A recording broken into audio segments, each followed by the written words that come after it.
बार्शीटाकळी तालुक्यातील ग्राम महान या गावात हरिभक्त पारायण निवृत्ती महाराज देशमुख उर्फ इंदुरकर महाराज यांचे जाहीर कीर्तन कार्यक्रमाचे आयोजन करण्यात आले होते। सायंकाळी 5 वाजता हजारो भाविक भक्तांच्या उपस्थितीत महाराजांनी जीवनात सुखी जीवनाचे 16 नियम याविषयी कीर्तन प्रबोधन केले। तसेच सुखी मानवाच्या जीवनाचे 16 मंत्र आणि आपले आचरण कसे करावे याबाबत मार्गदर्शन केले।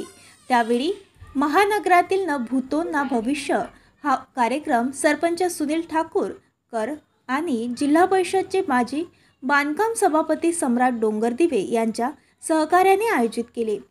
त्यावेळी कीर्तन समिती तसेच आयोजक यांनी उत्कृष्ट नियोजन करून महाराजांचे कीर्तन आज महानवाशी यांनी करून दिले।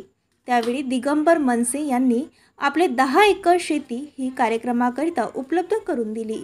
आयोजक सुनील ठाकूरकर व सम्राट डोंगरदिवे यांनी समस्त भाविक भक्तांचे आभार मानले। या कार्यक्रमाचे नियोजन शांततेत पार पाडावे याकरिता जय बजरंग व्यायाम शाळेचे सर्व पदाधिकारी कार्यकर्ते तसेच बार्शीटाकळी तालुक्यातील राष्ट्रवादी काँग्रेसचे महिला पुरुष कार्यकर्ते बहुसंख्येने उपस्थित होते। गावातील सांप्रदायिक हरिपाठ मंडळ संत गाडगेबाबा आपत्कालीन पथकाचे प्रमुख जीवरक्षक दीपक सदाफळे यांची सुद्धा टीम कार्यक्रमस्थळी उपस्थित होती।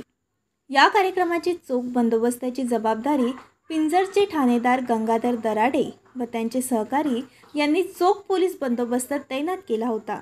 प्रतिनिधी संतोष माने, मूर्तिजापूर। ताज्या बातम्या आणि घडामोडी बघण्यासाठी महाराष्ट्र मेल या चॅनलला लाईक आणि सबस्क्राईब नक्कीच करा।